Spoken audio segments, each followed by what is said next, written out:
أشهد أن لا إله إلا الله وحده لا شريك له وأشهد أن محمدا عبده ورسوله أما بعد فأعوذ بالله من الشيطان الرجيم بسم الله الرحمن الرحيم الحمد لله رب العالمين الرحمن الرحيم مالك يوم الدين إياك نعبد وإياك نستعين اهدنا الصراط المستقيم صراط الذين أنعمت عليهم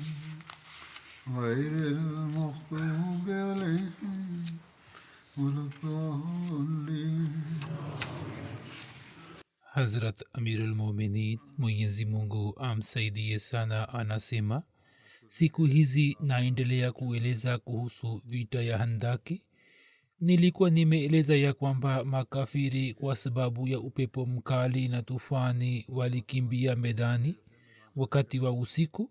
Baada ya kuondoka kwa makafiri, kuna nini kilichotokea katika historia? Imeelezwa hivi ya kwamba Mwenyezi Mungu alipowakimbiza majeshi na Mtume sallallahu alaihi wasallam, Mtume sallallahu alaihi wasallam akasema, al-ana naghzuhum wala yaghzunana, yani siku za usoni sisi tutatoka zidi ya Quraish, lakini wao hawatapata ujasiri wa kutoka zidi yetu.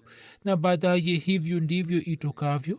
Quraish hawakupata ujasiri wa kuwashambulia Waislamu hadi Makka ikatekwa na mikono ya Mtume sallallahu alaihi wasallam.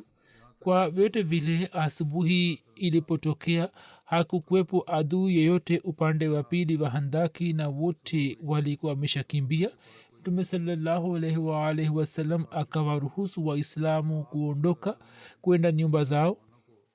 Wote wakaanza kuondoka kwa furaha. Inasimuliwa ya kwamba Handaki ikaendelea kuzingirwa kwa siku 15 au sawa na kauli moja ikaendelea kuzingirwa kwa siku 20, na pia inasemwa kwamba kwa mwezi mmoja wakaendelea kuizingira Handaki. Katika vita ya Handaki watu 9 waliuawa shahidi. Mmoja ni Saad bin Muaz.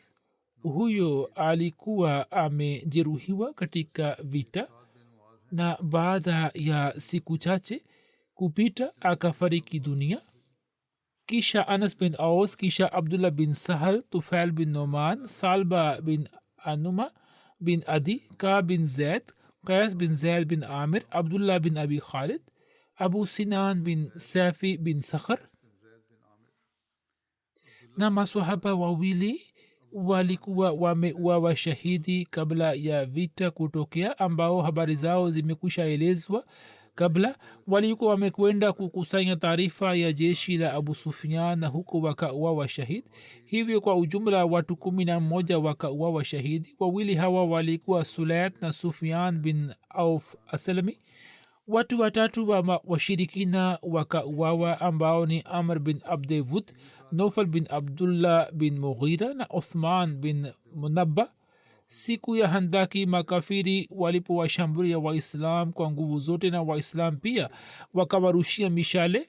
Mtu huyo wa mwisho alikuwa amepigwa mshale moja, na kwa sababu ya jeraha lake akaenda kufa Makka.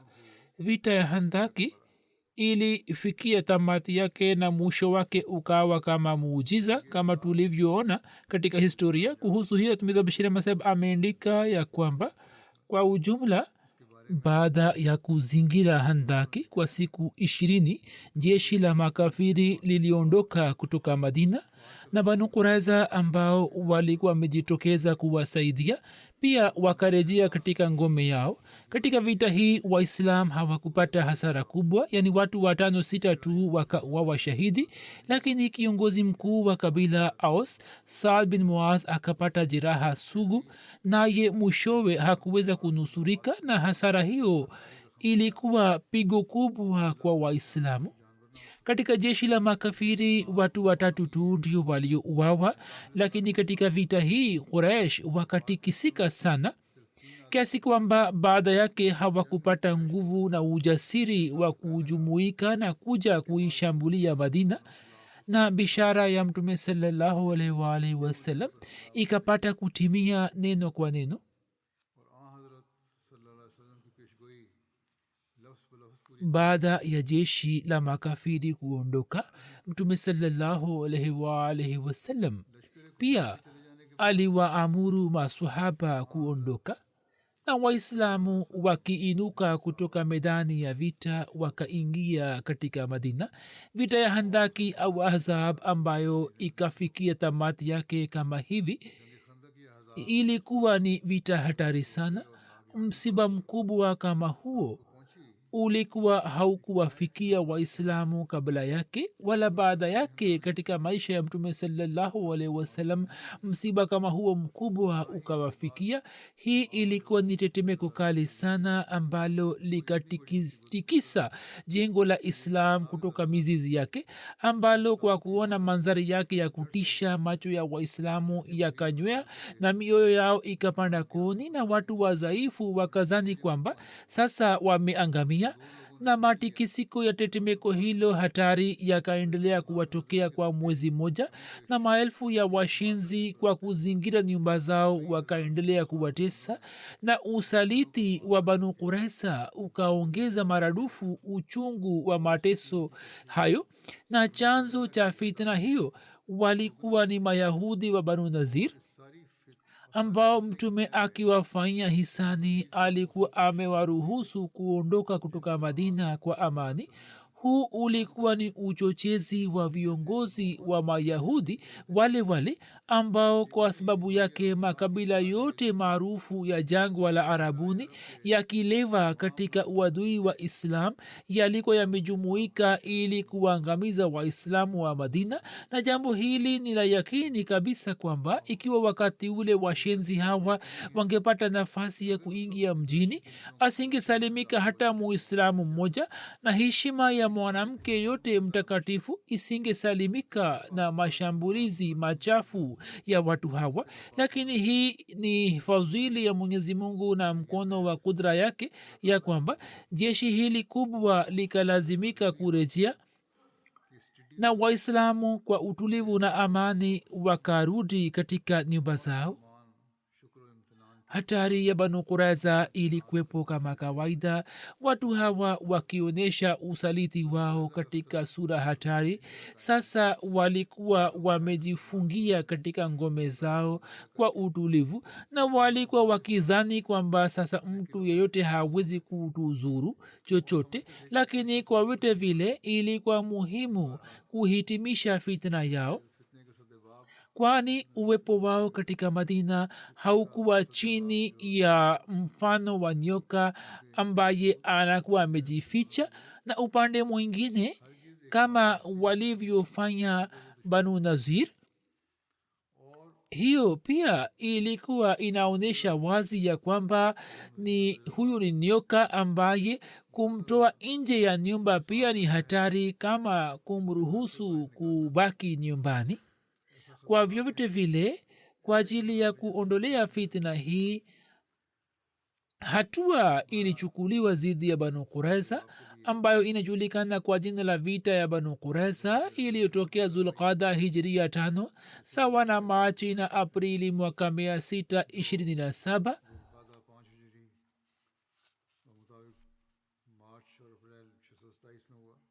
Ndani ya Qurani tukufu habari hii imetajwa. Mwenyezi Mungu anasema ya kwamba وأنزل الذين ظاهروهم من أهل الكتاب من سياسيهم وقذف في قلوبهم الرعب فريقا تقتلون وتأسرون فريقا وأورثكم أرضهم وديارهم وأموالهم وأرضا لم تطئوها وكان الله على كل شيء قدير. na akawateremsha wale waliowasaidia maadui katika watu wa kitabu kutoka katika ngome zao na akatia hofu katika mioyo yao. baadhi yao mnawaua na wengine mnawateka, na akawarisisheni ardhi yao na majumba yao na mali zao na ardhi msiyo ikanyaga, na Allah ni mwenye uwezo juu ya kila kitu.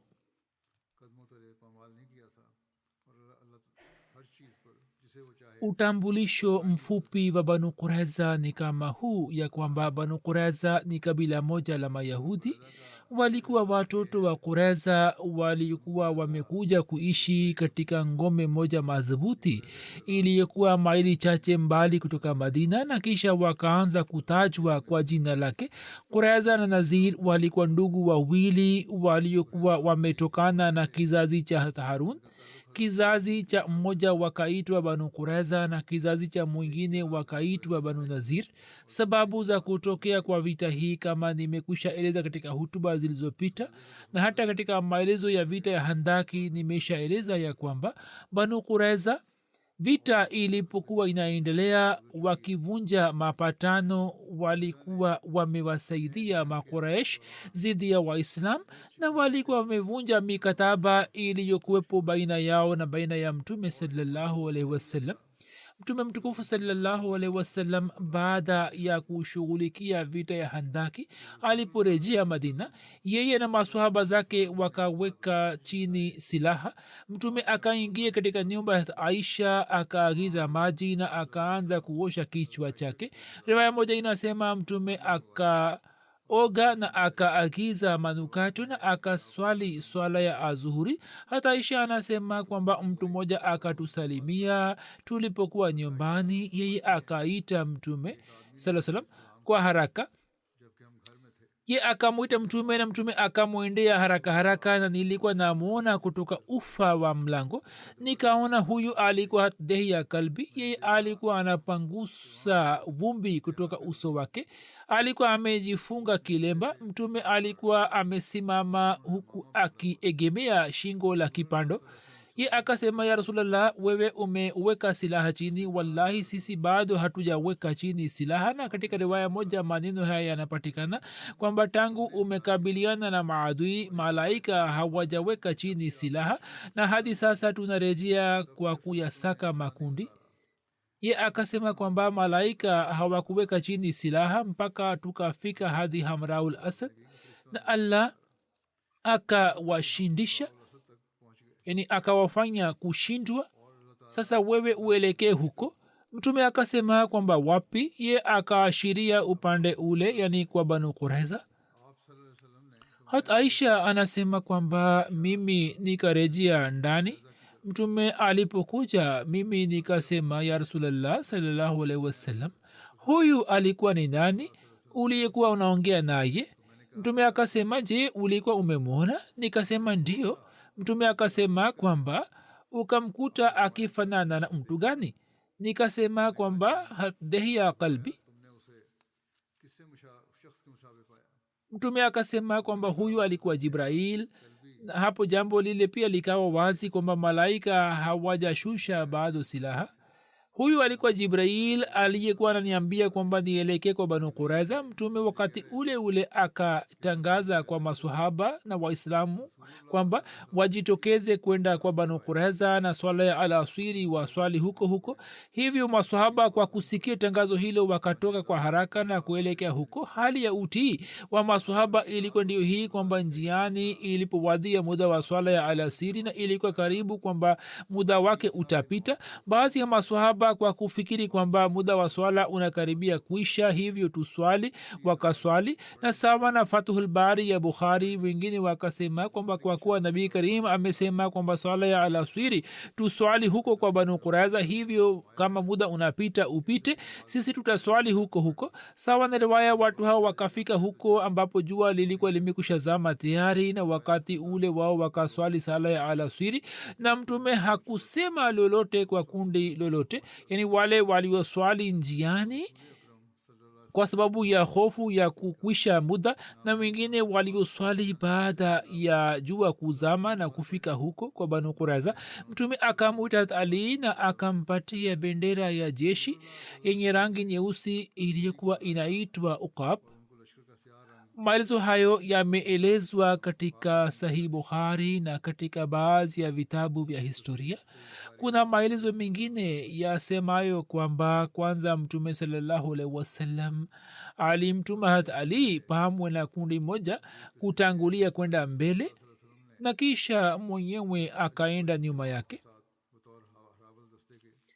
hat Mirza Bashir Ahmad Saheb ameandika hivi kuhusu vita hii ya kwamba mtume mtukufu sallallahu alaihi wasallam aliporejea mjini baada ya vita ya Handaki kwisha na alikuwa bado hakumaliza shughuli za kuoga ndipo akaambiwa na Mwenyezi Mungu kwa njia ya kashf yani ruya kwamba yeye hatakiwi kushusha silaha mpaka itokee hukumu kuhusu usaliti wa Banu Quraiza na kisha akaagizwa ya Mwenyezi Mungu kwamba aelekee kwa Banu Quraiza bila kupoteza muda na mtume akawatangazia maswahaba kwamba watu wote waelekee upande wa ngome za Banu Quraiza na sala ya alaswiri waswali huko huko na mtume sallallahu alaihi wasallam akamtuma hata Ali pamoja na kundi la maswahaba kwenda mbele.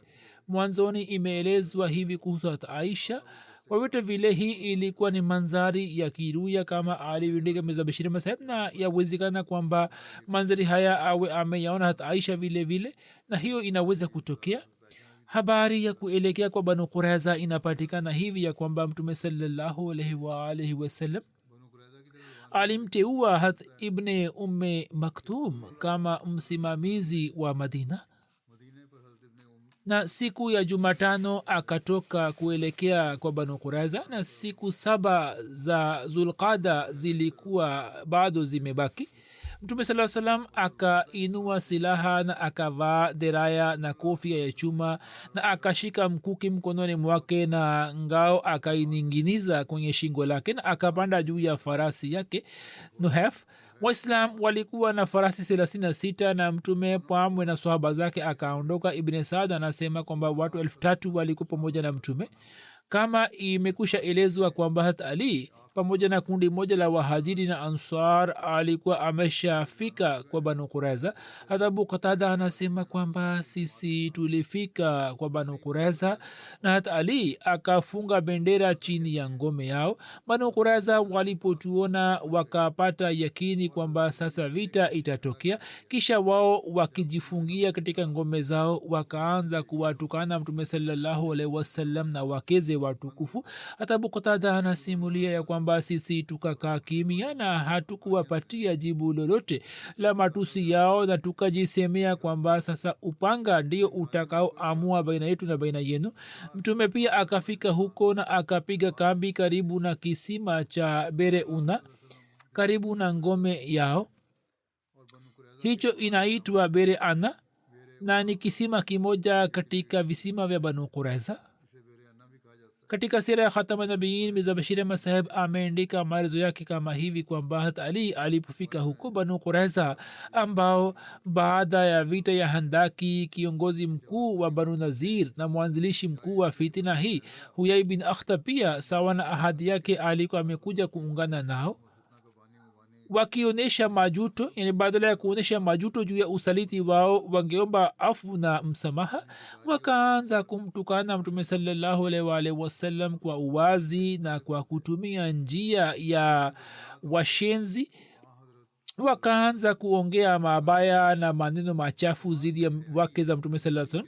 hata ali na kikundi chake walipoondoka baada ya muda kidogo, mtume salallahu alaihi waalaihi wasallam pia akiwa na silaha zake akaondoka kutoka madina.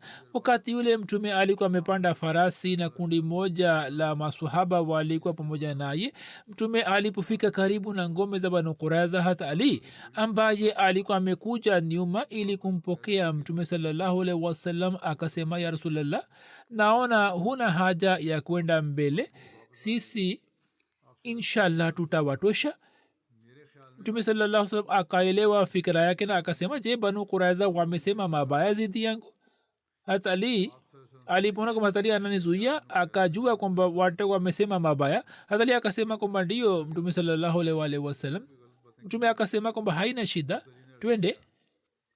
kad uzia musa biaksari min haza, yani musa alikuwa amepata mauzi makubwa zaidi kutoka kwa watu hawa.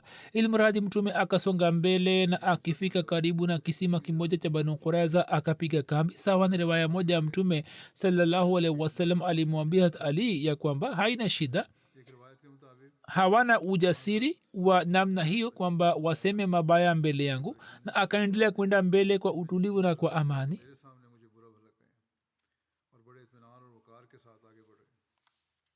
katika vita hii kuna habari ya kula kwa waislamu chakula, ya kwamba sahaba wote walijumuika kwa mtume salallahu alaihi wasallam wakati wa isha, na hata bin ubada akawatumia mtume salallahu alaihi wasallam na waislamu wenzake tende zilizokuwa zimewekwa juu ya ngamia moja. siku ile mtume akasema kwamba tende ni chakula kizuri kilioje. maelezo ya ziada ya kuzingirwa kwa banu quraiza na waislamu yameelezwa hivi kwamba wakati wa kula daku mtume akasonga mbele na kundi la watu wenye mishale akaliweka mbele. wao wakazingira ngome za mayahudi na wakawarushia mishale na mawe, na mayahudi pia wakaendelea kuwarushia waislamu mishale mpaka jioni.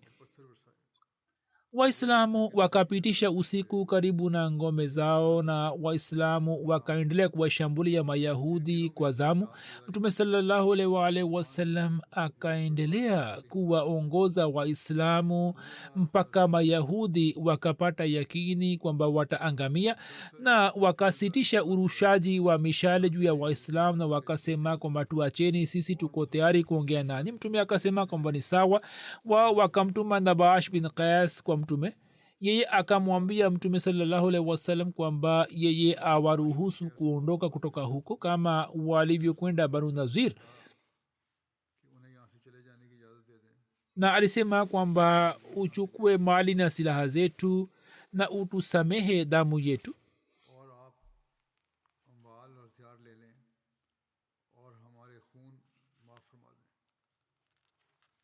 sisi tutaondoka kutoka mji wenu pamoja na wanawake na watoto wetu. ofa hiyo ikatolewa na mayahudi, na akasema kwamba tutakuwa na vifaa ambavyo ngame moja anaweza kuibeba, lakini mtume akakataa kukubali ofa yake. na basha akasema hatuna haja ya mali. mtume sallallahu salam pia akakataa na akasema kwamba sawa na uamuzi wake watalazimika kushuka chini, lakini yeye akakataa hilo, yani akakataa jambo lake na akawaendea kaumu yake. kisha viongozi wa banu quraiza wakashauriana kwa pamoja, na bash baada ya kufika huko alipowaambia habari ya hali zote na muda wa kuzingira ngome ulipoanza kuwa mrefu, kiongozi wa banu quraiza Ka'b bin Asad akaeleka kwa umu yake na akasema kwamba wallahi msiba mkubwa umewafikieni ambao mnauona. mimi naweka mbele yenu mambo matatu na kubalini moja tu kati ya haya matatu. wao wakasema kwamba ni yapi? Ka'b bin Asad akasema kwamba sisi tukubali utii wa Muhammad sallallahu alaihi wasallam na tumkubali kuwa mkweli, kwani na hapa kwa Mungu nini mmekwisha jua kwamba yeye ametumwa akifanywa kuwa nabii, na huyu ni mtu yule yule ambaye habari zake mnazisoma katika vitabu vyenu, na kwa sababu ya kuamini kwetu damu yenu, mali zenu na kina mama wenu watasalimika, na wallahi mnajua kwamba muhammad sallallahu alaihi wasallam ni nabii, na jambo ambalo limetuzuia kuungana naye ni moja tu, ya kwamba yeye ni miongoni mwa waarabu na si kutoka kwa wana wa israeli. Basi sasa kwa kuwa allah amemfanya kuwa nabii, yani sasa jambo hili limekuwa wazi na mungu amemfanya kuwa nabii, akasema kwamba nilikuwa sipendi kuvunja ahadi, lakini shida na jaribio hilo limetoka kutoka kwa huyai bin akhtab. ye alikuwa ameketi karibu, kisha kaaba akasema, je, mnakumbuka kwamba ibn jawas aliyekuwa ulamaa wa zamani wa mayahudi aliwaambieni alipowajieni, alikuwa amesema ya kwamba mimi niliacha ardhi yenye pombe, siki na tende, yani baitul maqdas, na nimekuja katika ardhi ya maji, tende na shairi. watu wakamuuliza sababu yake, ye akasema, yani Ka'b bin Asad akawaambia kwamba ye alikuwa amesema ya kuwa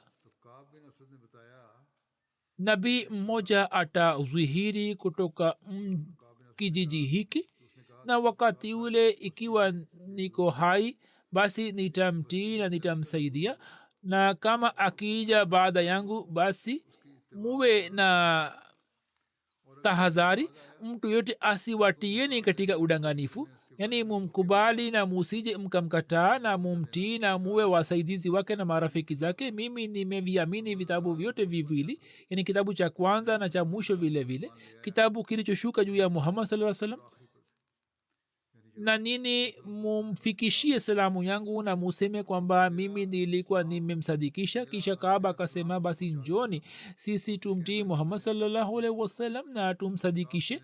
kwa kusikia hayo watu wa banu quraiza wakasema kwamba sisi hatutajitenga na uamuzi wa taurati, sisi hatutajitenga na uamuzi wa taurati, kitabu ambacho ni cha hat musa, na hatutakibadilisha na kitabu kingine. hapo kaaba akasema, kama hamkubali jambo langu hilo, basi jambo la pili ni kwamba njoni tuwaue watoto na wake zetu, kisha tukiniosha panga zetu tuwashambulie muhammad na maswahaba zake. sisi hatutakuwa na mzigo nyuma yetu mpaka hukumu itokee baina yetu na baina ya muhammad. tukiuawa tutaangamia sisi wenyewe tu, na hatutakuwa na kizazi nyuma yetu ambao tutakuwa na fikira yao, na tukishinda basi na hapa kwa umri wangu watoto na wake tutawapata wengine. watu wakasema kwamba je, tuwaue maskini hawa na baada yao tutabaki ni lazza gani katika maisha? kaaba akasema kwamba kama hamkubali jambo langu hilo, basi usiku wa leo ni usiku wa sabato, na nina imani kwamba muhammad saa salam na maswahaba zake usiku huu hawatakuwa na shida yote, yani kuhusu sisi, hivyo muwashambulie, huenda tufanikiwe katika kumdanganya muhammad na wenzake. wakasema kwamba je, tuharibu sabato yetu na usiku huu tufanye kazi ambayo hakufanya mtu kabla yetu isipokuwa yule unayemjua, na kisha unajua kwamba jinsi alivyoangamia yeye. na wao wakakataa kukubali mambo yote matatu ya Ka'b. baada ya Ka'b, myahudi mwingine amr bin sauda akasema kwamba ni kundi la mayahudi, nini mlifunga mkataba na muhammad na kisha mkavunja mkataba uliokuwa pamoja baina yenu na baina yake. mimi sikushiriki katika mapatano hayo na pia si shiriki katika udanganifu wenu huo. kama mnakataa kuingia katika dini yake, basi musimame imara juu ya uyahudi na mumpatie jizia. wallahi mimi sijui kwamba yeye atakubali jizia au la. wao wakasema kwamba sisi hatutawapatia waarabu jizia ili kusalimika kutoka kwao, hilo haliwezi kutokea. amr akasema, basi mimi sina haja nani, na usiku ule ule akaondoka kutoka ngome na akapita karibu na walinzi wa mtume. hat muhammad bin aslama alikuwa msimamizi wao. ye akasema kwamba ni nani? akasema amr bin sauda. hat muhammad bin aslama akasema kwamba pita, na akasema kwamba allahumma la tahrimni iqalata asrati lkiram, yani ewe allah usinifanye nikose kitendo chema cha kusitiri makosa ya watu wema. na akaacha njia yake. ye akatoka huko na akaaja kwenye msikiti wa mtume salallahu alaihi wasallam na akabaki huko hadi asubuhi, na wakati wa asubuhi akaondoka kutoka huko. hajulikani kwamba akaenda wapi, na habari yake ilipotajwa mbele ya mtume, mtume akasema kwamba huyu ni mtu ambaye kwa sababu ya unyofu wake amempatia wokovu. na pia kwa kusikia maongezi ya Kaab, watu watatu wengine wakashuka kutoka ngome na wakasilimu na wakasalimisha nafsi yao na mali zao na familia zao. imesimuliwa tukio la abu lubaba. kuhusu hiyo imeendikwa ya kwamba sasa mtume salallahu alaihi waalihi wasallam aliongeza ugumu juu ya ngome, yani waislamu wakaendelea kuwazingira. hapo usiku wa sabato wakamtumia mtume ujumbe kwamba yeye amtume abu lubaba bin abdul munzir kwetu ili tuweze kushauriana naye kuhusu swala letu. huyu alikuwa mtu mwenye heshima kutoka kabila aus, na kabila hili lilikuwa na uhusiano na banu quraiza. mtume akamtuma abu lubaba. wao walipomwona abu lubaba, wanaume wakaanza kuelekea kwake na kina mama na watoto wakaanza kulia mbele yake. abu lubaba moyo wake ukalainika kwa ajili yao. hiyo ilikuwa njama ya Ka'b bin Asad. Ka'b bin Asad akasema kwamba ewe abu lubaba, sisi tumekuchagua wewe. bila shaka muhammad sallallahu alaihi wa alihi wasallam hayuko tayari kukubali jambo lolote isipokuwa hukumu yake ikubaliwe. unaonaje je tukubali hukumu yake? abu lubaba akasema kwamba ndio, na akaashiria upande wa shingo lake, ishara ya kuchinjwa. abu lubaba anasema kwamba wallahi miguu yangu ilikuwa bado pale pale mpaka nikahisi kwamba mimi nimefanya hiana kwa allah na mtume wake. nikahisi majuto kwamba hiyo nimefanya nini, na nikasoma inna lillahi wa inna ilaihi rajiun. nikashuka chini na ndevu yangu ilikuwa imelowa na machozi. watu walikuwa wananisubiri mimi. nikashika njia nyingine nyuma ya ngome na nikaaja miskitini na sikuenda kwa mtume sallallahu alaihi wa alihi wasallam. kisha nikajifunga na nguzo ya miskiti kama adhabu. nikasema kwamba sitatoka kutoka hapa mpaka nife au mungu akubali toba yangu juu ya kitendo changu hicho. na mimi nikamwahidi allah kwamba sitaweka mguu juu ya ardhi ya banu quraiza na sitaenda kuona kijiji ambapo nikafanya hiana kwa allah na mtume wake. mtume salallahu alaihi waalihi wasallam alipopata habari ya kuondoka kwangu na kitendo changu hicho, akasema kwamba mwacheni mpaka allah atoe hukumu juu yake. kama angekuja kwangu ningefanya istighfar kwa ajili yake, na ye hakunijia na amekwenda, basi mwacheni. hata abu lubaba anasimulia kwamba nilikuwa na shida kubwa sana. sikuweza kula chochote kwa usiku kadhaa wala kunywa, na nikaendelea kusema kwamba nitabaki katika hali hiyo hiyo mpaka niache dunia hii, la sivyo allah akubali toba yangu. na nilikuwa nakumbuka ndoto yangu niliyokuwa nimeona tulipokuwa tumewazingira banu quraiza, kana kwamba nipo katika matope machafu yenye kunuka na siwezi kuondoka, na ilikuwa karibu kwamba ningekufa kwa sababu ya harufu yake mbaya. kisha nikaona mto na nikaona kwamba nimeoga mle mpaka nikawa safi na nikaanza kuhisi harufu nzuri. nikamuuliza hata abubakar utabiri wake, akasema kwamba utapata swala ambalo litakuhuzunisha na kisha utapata vukovu kutoka swala lile. nilikuwa nimejifunga na nilikuwa nakumbuka kauli ya abubakar na nilikuwa natamani kwamba allah akubali toba yangu. anasema nikaendelea kubaki kwenye hali hiyo mpaka kwa sababu ya udhaifu nilikuwa siwezi kusikia sauti ya watu. mtume alikuwa ananiona.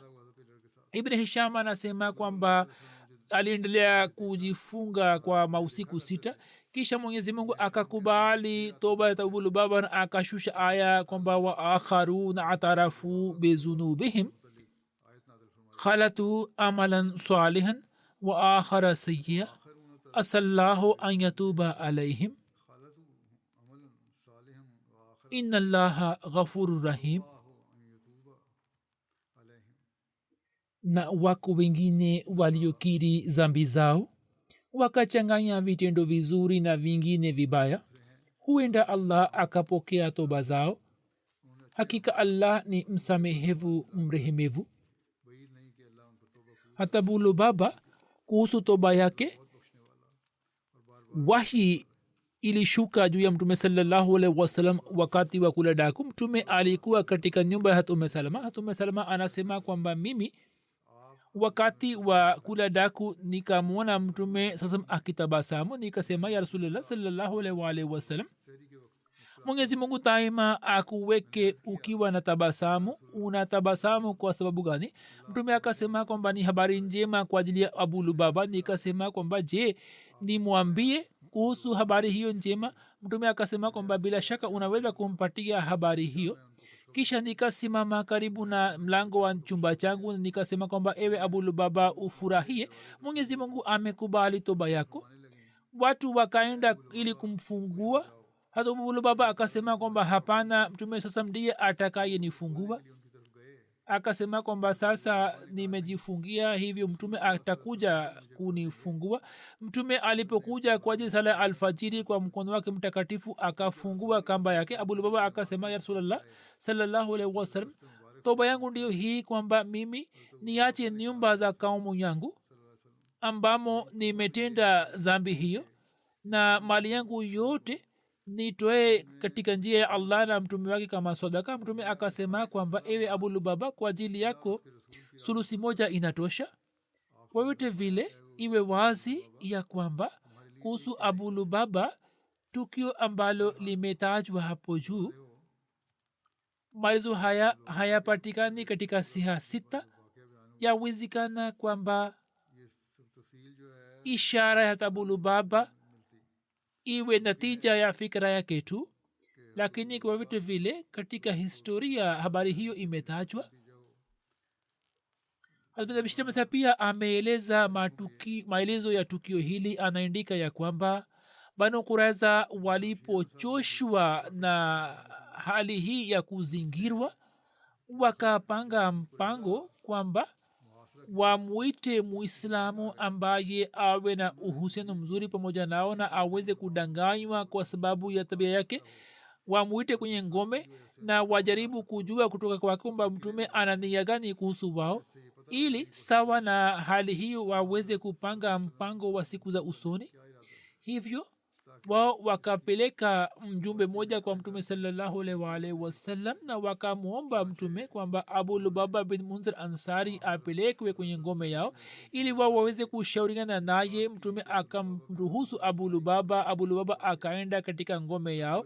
sasa viongozi wa banu quraiza walikuwa wamepanga kwamba abu lubaba akiingia kwenye ngome, kina mama, mayahudi na watoto wote wajumuike kwake na wafanye juhudi ili moyo wake ulainike kwa kuona hali yao.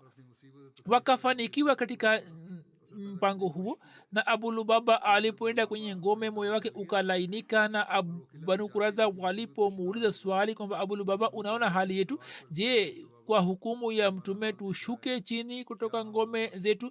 abu lubaba akasema kwamba ndio, lakini pamoja na hayo akaashiria upande wa shingo lake na akasema kwamba mtume atatoa amri ya kuwa uanini.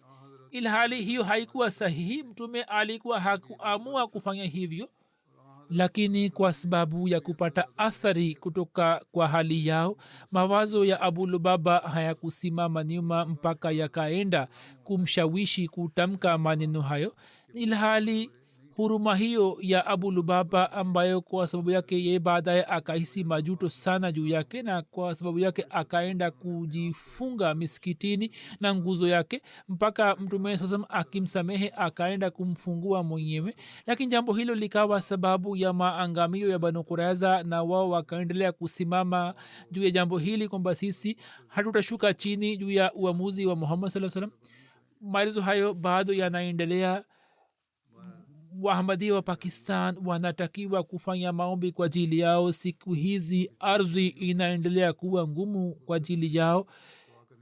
wafanye juhudi ya kujipatia ridhaa ya allah subhanahu wataala zaidi na zaidi, kwani hali inaendelea kuwa mbaya zaidi na zaidi. kama nisemavyo, mwenyezi mungu awajalie fadhili na rehema yake, na pia wahamadia waishio duniani kote, yani wa pakistani, wao pia wafanye dua kwa ajili ya ndugu zao. mwenyezi mungu awajalie wokovu kutoka shida na mateso. pia mfanye dua kwa ajili ya wahamadia wa bangladesh, wao pia wafanye dua kwa ajili yao. mwenyezi mungu awasalimishe na kila shari.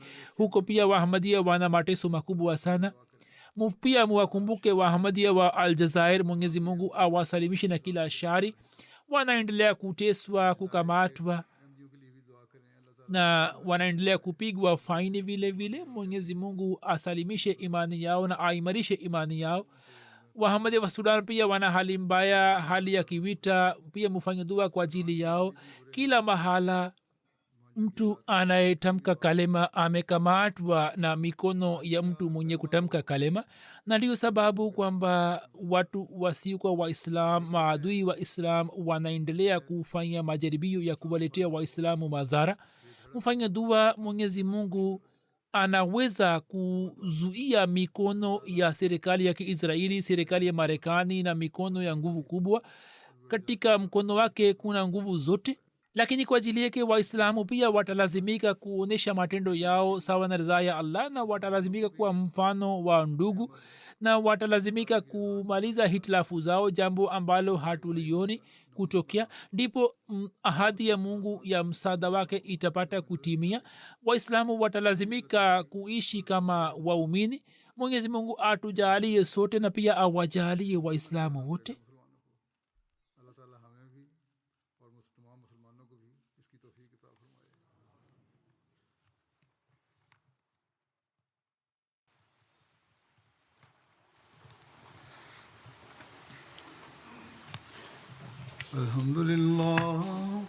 الحمد لله نحمده ونستعينه ونستغفره ونؤمن به ونتوكل عليه ونعوذ بالله من شرور أنفسنا ومن سيئات أعمالنا. من يهده الله فلا مضل له ومن يضلل فلا هادي له.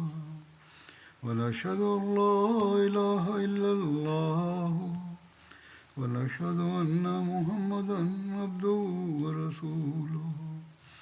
عباد الله رحمكم الله، إن الله يأمر بالعدل والإحسان وإيتاء ذي القربى وينهى عن الفحشاء والمنكر والبغي يعظكم لعلكم تذكرون.